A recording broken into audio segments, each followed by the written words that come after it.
All right, 3, 2, 1, ready to go, ready to rock. Ready to Welcome to another rock Wednesday. and roll. Got some crazy good stuff today. So, welcome back to the Chefpreneur Show.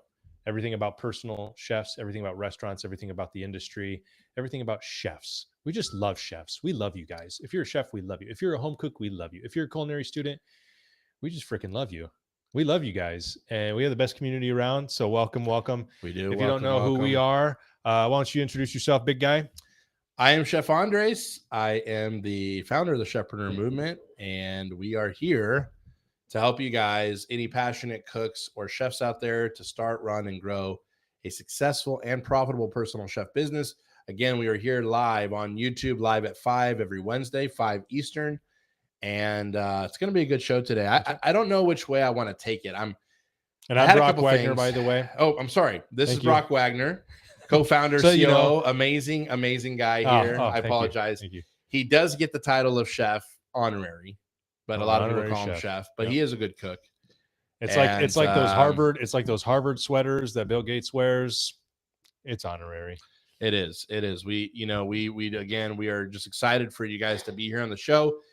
And we are a little late today, but that's okay. We were actually helping. We got some crazy stuff going on. Yeah, we have some. You know what? So why don't we just dive in? Just let them know what's going on for next week. Okay. Well, hold on. No, I don't want to hold on. But we were helping a fellow chef that we're hoping that we have the opportunity to help them build their business in the DC area. Chef Diego, shout out to him. Chef Diego. But honestly, like, man, there is some good chefs out there that are poised to win and really crush it in this business. Big time. Yeah. You know, that's the whole thing. But yeah, why don't you just go? Yes, okay. Let the cat out of the bag. I do want to go ahead. Let it out. Guys, listen. We got another 5-day live challenge. Okay. In other words, we have 5 days of free training. This is free training that we love to do. We did one last month. So successful, so impactful, so just life-changing for a lot of people. And we got so many great new students coming in.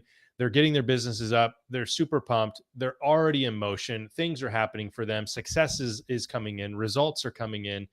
We want to do another one because we know how important this stuff is. We know how big this opportunity is. We want you to know the opportunity. We want you to know your capability. Chef Andres talks about the potential that you guys have, the things that we see, the talents, the skills, the passion, and we want you guys to be able to put that to use and get paid for it. So we help you build your own personal chef business, and this challenge is geared around helping you find that first or next client and get yourself into a repetitive cycle of those clients constantly coming into your business. There is a way.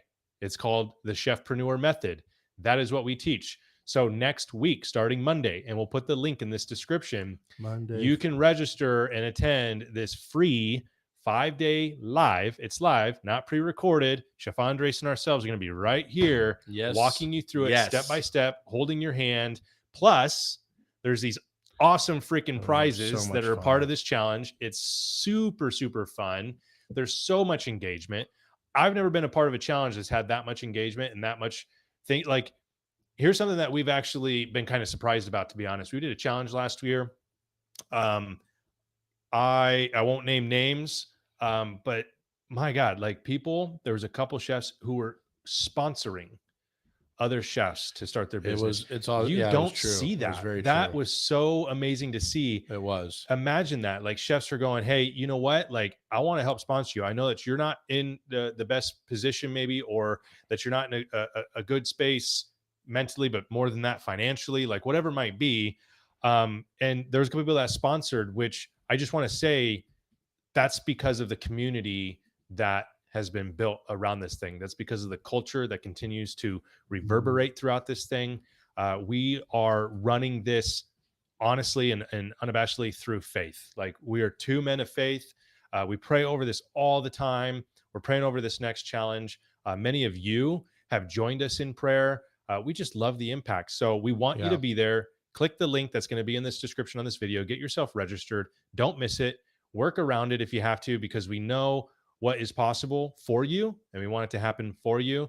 by you allowing us to be there on that ride with you next week for 5 days. Yep. So each day is about 2 hours of training, usually 90 minutes to 2 hours. There's Q&A. Chef Diego's on, by the way. Awesome. Chef Great Diego. to have you, Chef. Yeah. But yeah, I'm actually going to post a link to the challenge in the actual chat right now. Go for it. Yeah. Awesome. Just so that you guys can sign up. If anybody wants to sign up, feel free. But yeah, we're going to have such a great time. Can you join? Chef Tony said, can I join again, even though I attended the, yes, absolutely, brother. We're inviting everybody back from last challenge as well. Cause Andres and I, like this show, we have our structure. We know what we're going to teach on, but sometimes things kind of roll off the cuff and there's things that come to us and we drop new nuggets. Roll off the cuff a lot. We drop new nuggets all the time that are super impactful. And so absolutely join that. And I tell everybody, like with these welcome calls that I've been doing, because it's the plain truth. We encourage to show up live when they get into their group coaching program. Anybody that's with us, who's a part of Accelerator, and we're going through coaching weekly, I always say, show up to these live calls as often as you can, because there's something magical about being together with other chefs who are on the same journey as you. You guys might be a little bit in different boats, but you're in the same water. Yeah. And if we can help each other navigate some of those rough waters and get you guys smooth sailing, like that's what it's all about. That's what our community does. So of course you're going to get this stuff directly from the horse's mouth here between Andres and I, and get that coaching directly. But there are so many things that you should go through in your different cities, in your different areas, in your different cultures, in your different businesses and what you guys do, that you guys help each other so much and can help lift each other up through all different kinds of things and help each other attain success. That is just, you can't put a dollar sign on our community. There's no way. So the community is honestly one of the most important things. And not only in our paid programs, but just even in the challenge, in the challenge community, it's pretty awesome to see how people interact. And we've actually and purposely built a culture around, like, we're not here to tear each other down. We're not here to one up each other as chefs. We're here to actually lock arms and help each other, right? And it was funny. I was just talking to Diego and his wife about that. Like, our community, like, even if you're in the same city and you're both chefpreneurs, like, you're probably specializing in different things, right? Your passions, your niche are different. So you're not like really direct necessarily competition. But again, what's funny is we've seen a lot of chefpreneurs do events together. Yeah, they partner together. Like Chef Jared and Chef Jewel just recently did an event together a couple of weeks ago, I think. And they're both in the Accelerator program. They live in Texas. They live in different cities, but they're like, hey, you want to? And it's an amazing community. And I think that's what's differentiating as far as what we do as this movement. We call it a movement because we're not here to just try to be your coach per se. We really want you to be part of this. Like, this community is made up of myself, yes, Brock, our team, but also all of you. And that's what's really important about learning and really growing with Chefpreneur. And when we started this movement, that's what it was all about. It was like, how do we create a movement, not just create this thing? We wanted to create a movement, and that's what we're doing. We're really sick and tired of seeing chefs taken advantage of. We're really sick and tired of even home cooks that have a passion for cooking, that have never even stepped foot in a professional kitchen, to say, how do I follow my dream? How do I follow my passion, right? And how do I make a business out of it? And I don't know, I'm feeling a little today that we're going to be talking a little bit more. We always talk about mindset and how to approach certain things. And I mean, I was just thinking about this, and I was reading some articles earlier. I actually shared it with Diego and his wife too. It was like, the average cost of starting a restaurant now is $175,000 plus. And then the average food truck, right? And again, we've even looked at articles. I don't know if we've like fully looked at them on the show, but I found articles lately where a lot of the fellow restaurant owners in different cities are really against food trucks, because when you see the pandemic, how it took a lot of business away from restaurants, why would a restaurant owner want a truck to sit in front of their restaurant in some downtown area taking away customers from them. They don't, right? They're sitting here saying, we got a $5,000 a month lease, and you got this Joe Blow who just pulls up in this, in this truck. And I'm not saying anything negative about either or, right? It's free market. I'm a free market guy. But unfortunately, some of those business owners are raising Cain and saying, hey, we want to ban food trucks in the city limits, and they've got like deep that. pockets to be able to. They got deep. We talked if about they come together, week. They got deep pockets. About that last week. And then you get then you get into the next level stuff of how deep the pockets are with some of these big organizations, fast food chains, and things like that. And it just becomes a slippery slope as you see it. Like last week, Yum Brands owns Taco Bell, KFC, and a bunch of brands. Right? They're so large and they have so many deep pockets in their corporate that they lobby. They lobby with politicians in order to create regulations. You don't think that they're going to do that to their advantage? The other thing about this is that we always say, like, this is the best vehicle, right? That there's different vehicles you can do in order to become your own boss. A restaurant's a vehicle, a food truck's a vehicle, a literal vehicle. But then this being a personal chef is also a vehicle. The huge thing that it makes me think about with like food trucks, which those studies line up because we've talked to many chefs who mention how, hey, I try to do a food truck, or I'm looking at a food truck, or I came from a food truck. And it's always 40,000, 50,000, 60,000. One guy was telling me that it was like going to be like 75,000 all in. Then you're relying on foot traffic. So now you're having to advertise. There's so many things that you have to do. Again, Andres and I are of the mindset that, hey, you want to do something, like you can make it happen. The only difference is how quickly is that going to happen? How painful is it going to be to go through that until you reach that success? And we're about mitigating those things. Like smart business is knowing, and being a smart entrepreneur is knowing you're going to have to go through some crap to get there. But also there's that word smart. Can you mitigate the amount of crap that you have to go through to get there? And with the personal chef business and how we coach and how we go through the method of starting the business, it eliminates 99% of that crap, so that it's not this really drudgery of going, oh my God, like I've only got 3 weeks of, capital saved up or savings saved up to pay my restaurant staff. Like you're biting your nails, you're sleepless, everything that going into that. Imagine that $175K. Like I'm starting to struggle again, very candidly. Okay, listen, every business that you start is going to have highs and lows. Okay, that's just part of the nature of the beast. There's going to be some level of struggle, sacrifice. Okay, whether it's the investment itself, whether it's the the fear of, am I good enough, or this or that, right? The thing it really is, like any business that you start is going to have that level to it. It's part of that, right? Again, just like it's funny because people will sit here and say, oh, I wish I would have invested in, and we've talked even about this on the show. I wish I would have invested in Bitcoin when it was $100, right? A coin. And it's like, woulda, coulda, shoulda, right? Someone in those times, let's say they had $1,000. It was the last $1,000. They bought 10 Bitcoins. Well, when it was at 50 grand, hello, 500K, right? Like there's no reward without some level of investment, risk, high, low, whatever you want to call it. It just doesn't exist in life. I'm sorry. But again, like we talked about on the show, what are you really investing in?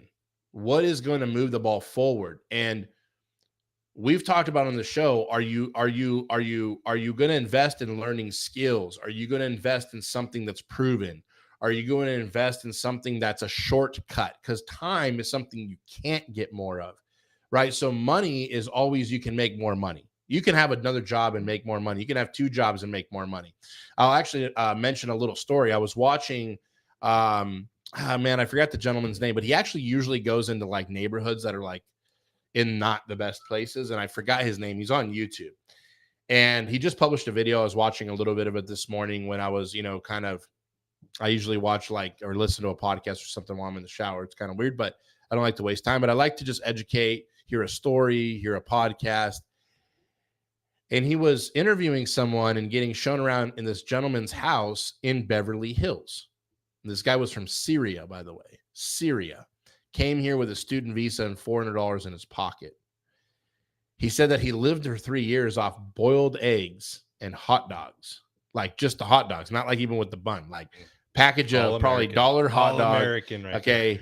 And actually he actually mentioned on the show, Nathan's like hot dogs. I was a Muslim and I don't even know what kind of meat was in there, but yeah, but nobody like does. I had to do, nobody does. Nobody. But he's like, I had to do what I had to do. And he saved up, and it's such a beautiful story. I might even post a link to it. It's just a really cool thing. And I didn't even get to watch the whole thing.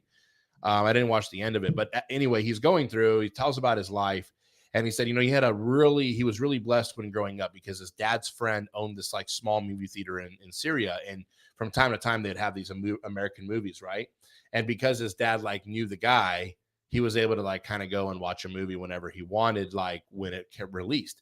And he's like, and I'm seeing like, the John Wayne, and I'm seeing the different people in Hollywood back in the day. And like, he goes like, I'm mesmerized. Like, I just fell in love with it. He's like, I want to be in the movie business. I am going to go to Hollywood one day. And I think on his show, they mentioned that he's produced over 500 films in his career. Ooh.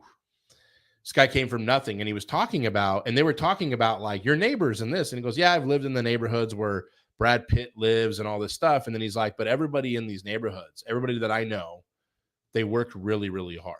Like they worked really, really hard to, absorb. And anyway, he's telling his whole story. His marital story was even crazier because he literally saved up. Like this guy just he didn't want credit. He didn't want, and he said now he knows how to leverage credit, but from Syria, he didn't even know what that was. So he didn't even have the concept. He's like, I would have probably been a lot wealthier sooner if I knew about credit, right? And knew about how to leverage money and all that. And anyway, long story short, he's like, I went to go buy my first house in this neighborhood, and it was $1.2 million back in the day. Meanwhile, all the other houses were $300,000. And one of his good friends in the production business says, hey, my daughter is a realtor. And maybe you should just like, can you give her first real estate sale? She never even like sold a house yet. Can you just support her? You're going to buy it because he was going to buy that. He saved up cash to buy that. Right. And they sold their first film, and he's like, I put everything into it. And he's like, at this point, I was still living out of a studio, pretty much like looking like a homeless guy, and going to buy a $1.2 million home. And she's like, I would make a good commission, $25K at the time. But she goes, no, I want to do you justice. Like, I think you're buying too, like, this is not a good deal. Like, this house is crap. And he's like, what?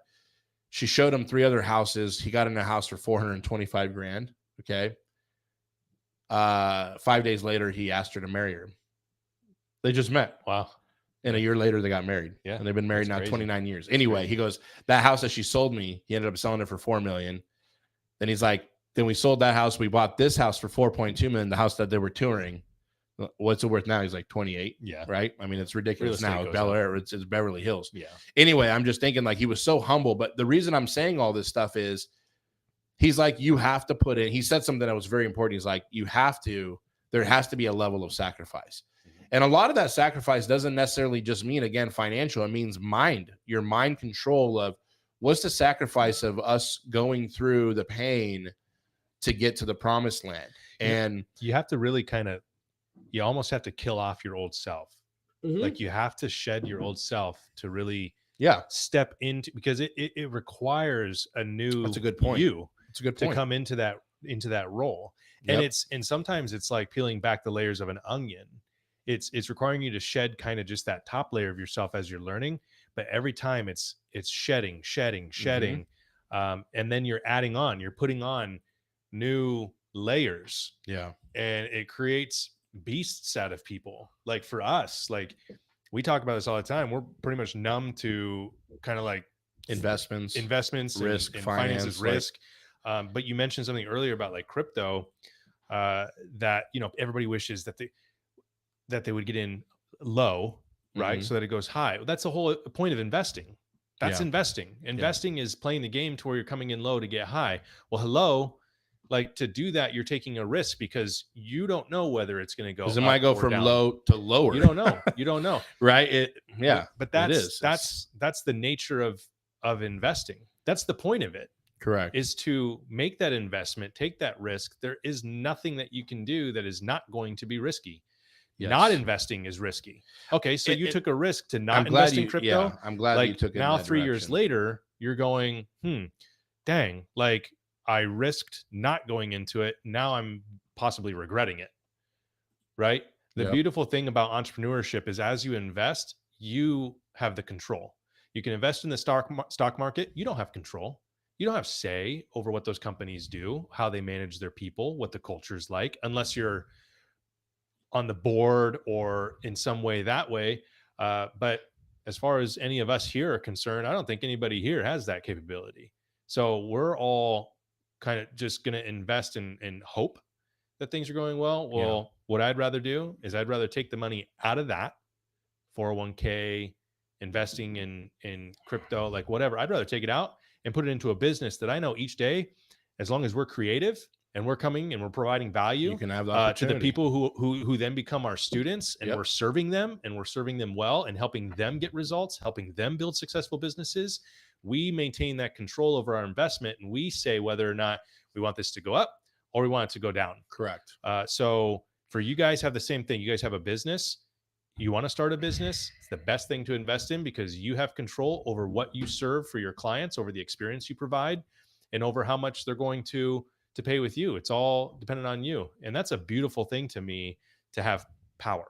I don't want to be powerless. That's the thing that I think that is really what I feel that is the biggest differentiator for me as far as an entrepreneur. And they asked him on this video, legitimately, they said, any of them, like, are they all? He's like, no, they're all entrepreneurs. Everybody that any neighborhood we've lived in, they're all entrepreneurs. But there's nothing wrong with, again, mutual funds, stocks, investments, nothing wrong with those things. However, when you really want to make it, in my opinion, to where there's that true freedom and the true reward, both financially and fulfilling wise, it's all about the control. Yeah. You know, if I invest in a stock tomorrow and the CEO commits suicide overnight, that stock will plummet.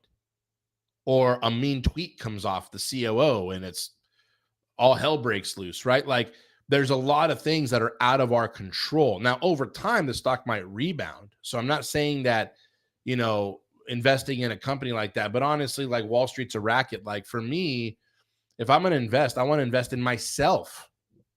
And I like how you said that you almost have to become a different person. I want to camp out there for a little bit because it is true in more ways than one. And let me kind of put it that way. Like, there's no way, even as a child grows up, like, they take on more responsibility, but there's different things that they learn and they start to figure out because they're becoming different.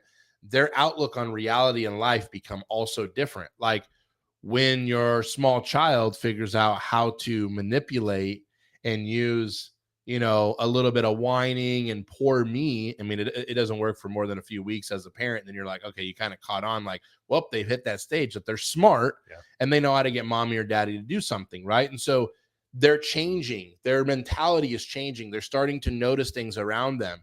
As an entrepreneur, I really believe, and again, I use this as an example so many times on our coaching calls, but Chef Jared Campbell, welcome. Chef Corey, Chef Tony, sweetheart Danielle, my love of my life, my wife, Dundee, Chef Janie, Janae or Janie, I'm sorry if I'm saying it wrong, Chef Diego, right? Chef Jared, we talk about Ashley. Oh, Ashley's on. Ashley, which is Brock's sweetheart. When we're talking about these things, I mean, Jared talks about it all the time. He'll go back and he'll say, you know, I'm talking to my friends, and all of a sudden, he's like, I'm thinking way differently than them. Like, I feel like a different person. It's because you are. Yeah. In order to move ahead and you grow in your mindset and you grow in life, you have to become a different version to receive what we believe that God has for you at these different levels. And it really is. It's you don't accidentally fall into things, and you can't be one person and expect to be that way. That's why a lot of people lose the lottery when they win it, because they are a person that they don't have that financial education, or they don't have that mindset. So they get it and it's gone within a matter of how many years or months. That's a perfect example. If they get it, but they're still the same person. They're still the same person. So it's like a leaky hole. Like, you got to patch the holes. And so, but here's the thing. Here's the good news, guys and gals. Like, nobody's perfect. Like, it's a journey and you learn from experiences. And sometimes those experiences sting and they hurt. But some of the best things that I've gone through in my life, even in the last 3-4 years in not only entrepreneurship, but even personally, like, again, you learn. Like, I have 5 daughters, by the way. Like, for those of you guys that don't know, we have 5 daughters, me and my wife, right? And our oldest being 15 and our youngest being 3. And that is a span of all types of things going on. And we're navigating those and we're learning those, and we can relate back to when we were their age. But then it's different because, well, first, it's really different for me because I'm not a female and I live with 6 of them. So I'm learning those things on how to navigate. But even, me and my wife, both as a couple, as parents, you're learning how to navigate these things. And so things have to be, you have to shift your mindset. And some people will say, like, what's the practicality of that? Like, how do you do that? How do you shift your mindset? I think you have to, first of all, like, I love that you guys are tuning into the show, because on this show, we're not going to sit here and try to feed you victimhood. We're not going to sit here and try to say, poor you. Again, we're empathetic. We're sympathetic. We're not saying that people aren't going through hard times. The way I am going to say it, though, is that what would we be, how would we be your coaches and help you out if we're not willing to help you out and take you through those times to say, you got what it takes to make it happen. You got what it takes to make this work. Don't stop. Don't give up, right? The Galatians 6:9, again, one of my favorite scriptures. Do not grow weary of doing good, for at the proper time you will reap a harvest if you do not give up. It doesn't say if you become super spiritual. It doesn't say if you go to the front of the line at church. It doesn't say if you crawl up the mountain and you do, you're bowing before a cross. It's if you do not give up. Mm-hmm. And I know that sounds very straightforward, but like, if you're on a trajectory where something is good, you're an entrepreneur, you're doing your own business. Maybe you're watching the show and you're like, I want to start a business. Maybe you're watching the show and you're like, I'm already in business. It's been tough. And the pandemic could have taken me out. Listen, there's probably a lot of things that you just don't know about the business, which is why isn't it working. But here's the mentality you have to have is, let me find a way. And finding a way usually means, who are you surrounding yourself with? The number one thing I've learned, and Brock, I want to let you speak on this, is like, we are so blessed. The conversation we had with one of our mentors, John, was just yesterday, right? Yep. Like, I mean, just spending an hour with that guy on the phone and how he carries himself. He doesn't say much. He doesn't say much, but it's funny because of the spiritual guidance. It's like, and by the way, this guy's, again, and I'm putting this out there. And again, he's okay. It's all for the glory of God, but he says it's all God's glory, right? It's not his glory, but he was stewarding a company that they sold for 110 million. What's crazy is the following year, I think the company sold it for $1 billion, the company that bought it. And he still owned a small percentage of that. And he says, I asked him when we were on Serve Day on Saturday at our church, when we were out volunteering in the community, and he goes, I still own a small percentage, so I hope they sell it again soon, because I just get a check in the mail when they sell it again. And I'm like, that's a pretty big check, right? Because you sell for $1 billion, even if you have 1%, that's a pretty big check, nice. Okay? Yeah. But I love what he does, like his whole demeanor. It's another level of mentality. There's nothing. He went through some crap. He went. Oh my gosh! He was telling us where he was. Didn't he use an extension cord to get electricity into his apartment? He was stealing electricity from basically like the local apartment complex. Yeah. To make it happen. And shout out, I was telling Magdalise, he's from Cleveland. Shout out to Cleveland, Ohio, because that's where he's from. But that's the whole thing. Anyway, it's really positioning, and who are you hanging around with? Who are you listening to? Like, are you listening to the aunts and uncles, and no offense to family, that says they care about you, yet they tear apart your dreams because they don't want to see you succeed? I did that when I was younger. I tried that, and it all fell apart. Like, it's so hard. It's harder than you think. Like, you should live in reality. Or are you acting like a family member? Live in reality. Like, this is reality, bro. Like, bad things happen. It's gonna happen. And it's like it can seep in. I'm not advocating to be up in the clouds by any means, kind of like walking through life with rainbow colored glasses, thinking everything's good. But honestly, there is some credit to that, where when you do look through the lens of things, that everything is good, which is where our faith comes in. And a lot of times we look at situations that other people would go, oh my God, they're doing you dirty and that's horrible. And we look at it going, you know what? Like, Praise God. Thank you. This is a good lesson. This is really building on my character, Father. Like, I just pray, Father God, like, don't take the situation away. Just help me through the situation. Make me stronger. Make me a better person through which the thing I'm walking through. And then when you come out on the other side, you're wiser, you're more experienced, and you're able to pick those things out. But if you don't go through those things, how do you know what to compare that against? How do you know You to don't. avoid that? How do you know to help somebody else who then also goes through that following you? You have no way to relate to them on that level. Whereas the people that you're listening to a lot of times who have grown, honestly, they start to become what's the word where they're just like, it's like grumpy, like they're grumpy, they're Want me bitter? bitter. Bitter.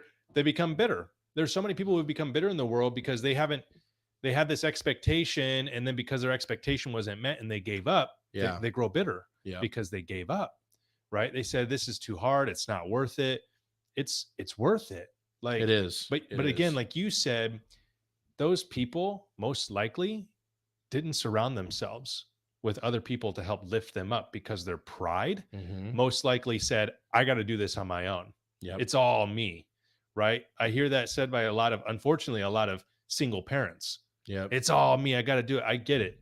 And you're at the point where you're like, I got to be strong. I'm kids need me. But there is this thing where you surround yourself with community of people who are like-minded, who are positive, who talk about ideas. That's where Chef Jared's probably feeling, I don't know, Chef, like you're probably feeling a little weird when you talk to your friends. Cause I know I do when I start talking about ideas around certain people, and I get excited about the future, and I talk about big concepts, and they just kind of sit there going, I don't get it. I'd rather gossip about the couple from last weekend from high school. That gets me going, to talk about them and kind of the crap they're going through. They're going through a divorce. Like, remember them? They got married when they were, right out of high school, and they're talking about that. And I'm sitting here going, I get excited about business. I get excited about talking about offers and about, hey, we're doing this new thing. Like, we're going to develop software. Hey, and people don't get that. And you start to see that difference with the people that you used to be able to connect with on those things where you talk about other people. Now you're wanting to talk ideas because you're excited about your business, and you're excited about doing something new with your life. You're excited about creating. That's been a huge thing. Is I think that it's being around people that will push you and drive you to new levels. And let me give you guys some practical things. I want to give you guys some practical things that I want you to write down that I think that will really help you. And then I got a kind of a cool announcement while we were on the call right now. What the number one thing that you have to understand, okay, here's the number one, I think, mindset shift that I would say that you need to make. And this might be a tough one for some of you, because it was tough for me when I started. When you start this journey, I need you, please take it from us. And I know Drock would agree with me on this. Do not, rule number one, okay, write this down. Do not compare yourself to anyone else. Don't do it. It doesn't do anybody any good. Okay. Now, what do I mean by comparing yourself to someone else? It's comparing results. It leads to jealousy. I'm not saying don't get inspired by somebody's story. That's different. But see, that's a mindset shift. Most people that think small in a poverty mindset, and poverty mindset is not talking about money. It's a poverty mentality. They look at someone else and say, I can't attain that. They compare. They get jealous. They get bitter. If you're right now, and be honest with yourself, if you're here right now on this call or on this live, I don't care if you got to admit yourself, if you're doing that, and we all have. I have compared myself in the first few years of my business, and probably even a little bit more after that, because we're human. I was doing that. Now, the good news is I wasn't looking at anybody viscerally. Like, I wasn't like envying them, like, oh, I want them to fail. Some people are like that. That's another level of visceral. That's like where you're like down in the dumps that poverty bitterness. mentality. Yeah. It's down in the dumps poverty mentality. But what I mean by that is, if you look at someone who has success and you're looking at them as you're comparing them, you got to put yourself in a check. Okay. Mm-hmm. You're not behind or ahead of anybody. Life is life. There's a journey. You know, I was so guilty of comparing myself to people, but not only that, I would compare other people's problems and, well, they didn't live through what I lived through. Like, you can compare yourself to someone else in a lot of things other than business and in your job. Well, you know what? You didn't have as hard of a childhood as I had. Well, who says that? Like, who is actually dictating that? Because what's difficult for you might be easier for someone else.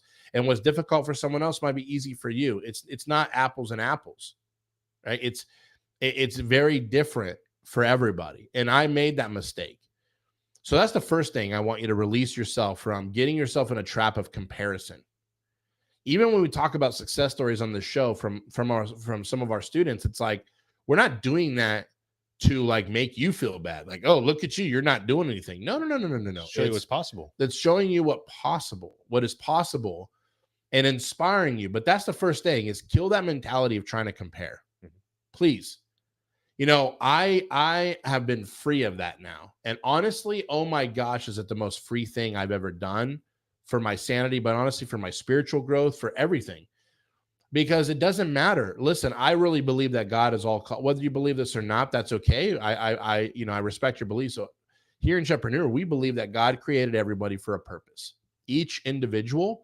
That's why each of us have different DNA strands. Like, we are different. Like, he created us individually. The hairs on our head are different. The cells and structures. And yeah, there's similarities as humans, but we are different. We are all different. There's only one Andres. There's only one Brock. There's only one of you. Okay. And to think that your own story that you are writing with God in your destiny and your calling in this life is somehow supposed to be compared to somebody else, well, then why didn't they just make you them? Why didn't God just make you somebody else, right? Like, he didn't. And so for me, it's like, we need to be really understandable with that. So that's number one, as a big mindset shift, okay? Number two, once you get past that,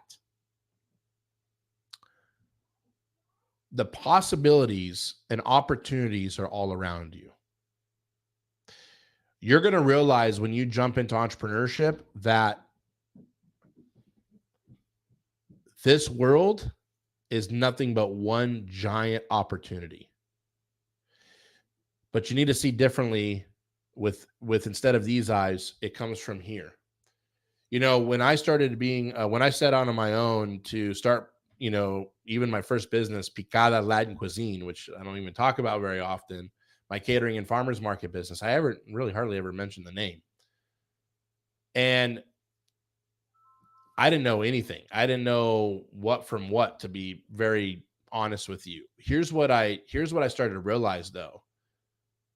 Holy cow, there's a great world out here other than the Sheraton, the Ritz-Carlton, the Four Seasons where I was working. Oh my God, look at this world out here that's ready for the taking. So many of our students that go through our programs, when they're going through partnership calls, they literally are 45 minutes away from a partnership that they partner with a year into their business with our help, with our coaching, with our mentorship, with us holding them accountable, pushing. And they don't realize they've been there for the last 20 years when I've had my head down in a job. Yeah, they have. You know, I'll go back to even formulating this rule number 2 as the world is your playground, basically. And you need to really, truly, unfortunately, I can only tell you that, but you have to, it has to come into a realization and for real for you as reality.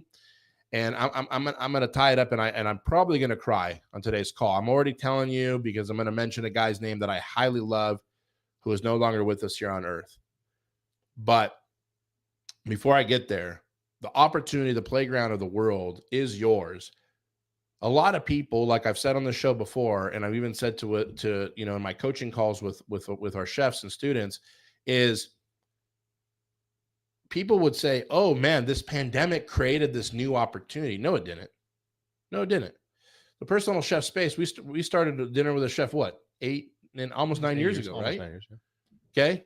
That was long before the pandemic. The pandemic, though, allowed a lot of people to see what was there all along. I don't know if anybody's ever been to the beach. I don't care if it's what beach it's been, Atlantic, Pacific, it doesn't matter, right? The tide comes in and all you see is water and white water. But when the tide goes out, sometimes you see like tons of rocks or turtles on the beach or crabs or whatever, right? Like it's only exposed when the water goes away. Well, the pandemic created that effect. It was like, oh, okay, business in all the whole world switched up, and it kind of just revealed all these things. It revealed poor company culture and corporations. It revealed to people life is too short to fricking not follow your dreams. It revealed to all these opportunities that have been there all along that are now exposed. And that's what it did in the personal chef space. It exposed that this is an opportunity that is not to take lightly. And then it actually enhanced the opportunity because yes, restaurants did close down and the culture became crappier at these companies and so forth and so on. Yep. But to be honest, the opportunity's been there the whole time. It hasn't changed. Opportunity since the beginning of time has been here. Are you going to take advantage of it or not? If you live in America, you live in a country with free market. Again, we got our issues, we got our problems. No country's perfect, but this is still the shining light on the hill per se in the world. Like no other country people are fleeing to and trying to risk their life to get in. This happens only here. Why? Because of the opportunity you have. Just talking about this story, this gentleman from Syria with $400 in his pocket and a student visa now lives in a $25 million house in Beverly Hills. Okay, the government didn't give him that. It was called opportunity. That's everywhere. He had a dream and he had work ethic. And you put the two together, you get an explosion. So again, 1, do not compare yourself to anybody. 2, notice that there's so much opportunity around you. Third thing, life is too short to do alone.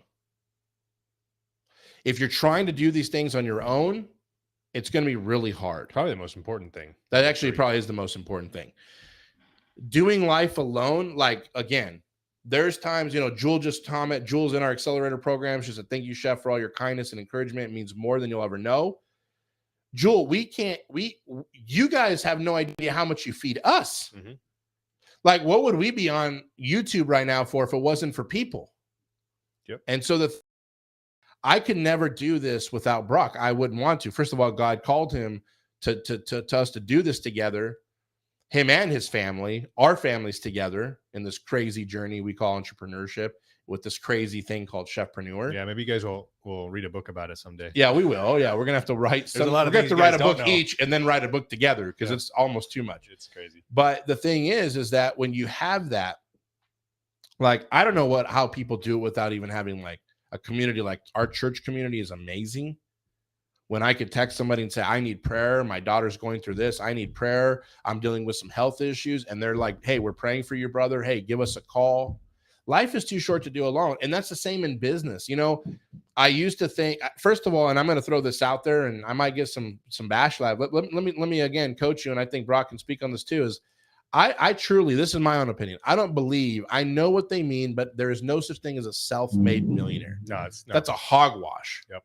Now, I'm not saying that people don't inherit money. I don't care what Drake's song but says. even an inherit, it doesn't make any sense. Like, guess what? You need customers just to still be a self-made millionaire. So you need somebody to buy your stuff. Yeah. Okay. Like, it doesn't make any sense. You don't do anything in this life on your own. No. There's always somebody. And I can't take credit for this, what I'm about ready to say. But if you guys want to read a great book, it's a long book. Or if you want to listen to it, it's, I think, 10 hours audiobook. It's called, Thou Shalt Prosper, the 10 Commandments of Making Money by Rabbi Daniel Lapin.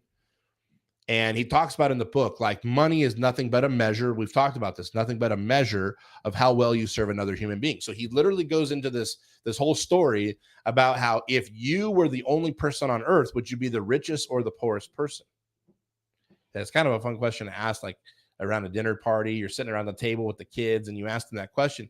Some of the kids will be like, no, well, you'll be pretty rich, Dad. You'll have all the money. And other people will be like, yeah, but what are you using it? What are you using it for? There's nobody else. Exactly. But here's the thing. money only has value if someone is there, right? Like Brock said, money is only given value by another human being. Then on top of that, you're actually pretty poor. You might drive around a Ferrari, but then you don't know how to make gasoline out of crude oil. I always say this. You don't know how to make electricity. I don't know how to build a Ferrari. So it's like, eventually you run out of resources. I always say this, like we all have, well, I think everyone here, mostly everybody probably has a checking account or some cash even in your pocket. Like you have money in the bank and it's sitting there, right? Does it have any value? Does having $100,000 in your bank account have any value? No. You might sit there going, yeah, it's you got to put $100,000. No, money only has value when it's exchanged to somebody, because you're exchanging it for value. You're paying somebody for something. Money by itself, just sitting here on the table, has no value unless it's being used. Same thing with us. Like as people, a lot of us don't feel maybe like we have value. Well, the question is, how are you being used? How are you allowing yourself to be used in a good way? Like, how are you serving other people? Pastor Matt at church, said something where he was kind of in this down slump. And he said, like, I feel like I need, somebody like pouring into me. He's kind of focused on getting poured into on things. And his wife, Sarah, is like, well, who are you pouring into? He's like, oh, shoot. Like it was just total mindset shift. When you start pouring into people, like you are providing value, thus value is coming back to you, which was a great thing. It's a huge shift. That's so awesome. I know we're running a little, we're running a little short on time, and we were a little bit late. And, but yeah, we'll wrap up here in a few minutes. Basically, it's one of those things where, again, and I won't get into Bill. I'll leave that for next week, because otherwise I will start crying. It's a whole thing. But let's dedicate a segment. We'll dedicate a segment to Bill. We'll tell you guys all about Bill next week. He's the most generous person I've ever met in my life. And there's so many life lessons I learned in the short 9 months that I've known him, and I felt like I know him for 9 years. But I want to actually say one more thing about what you just said. I think I've mentioned it on the show before. I got to find out the name of the lake, but there's a lake where there's a stream that comes into the lake, and then the lake pours into another lake. And they did a study on this. And literally the lake that the stream pours into is full of wildlife, full of fish. It's healthy. It's beautiful. Algae's, the whole thing. The lake that lake pours into is dead. Nothing survives in it. Right. Same water. So you got lake here. One of them's pouring into this one, which is lively. But this one is like, well, no, yeah. You have a lake here, a lake here. The one that the stream is pouring into is live, and then this lake is pouring into this lake. This one's dead, and they figure it out, and it's really a biblical principle. It's because this lake doesn't have an outlet; it's not pouring out to anybody, right? Because that one, so the stream is receiving, the stream is pouring into this, and also it's streaming into this. Yeah. So the lake is healthy. There's constant water moving, but this lake, the lake becomes stagnant. There's an in and an out. And honestly, again, we look at this stuff, and it's like that's the thing is. We're also entrepreneurs and chefpreneurs because we want to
There you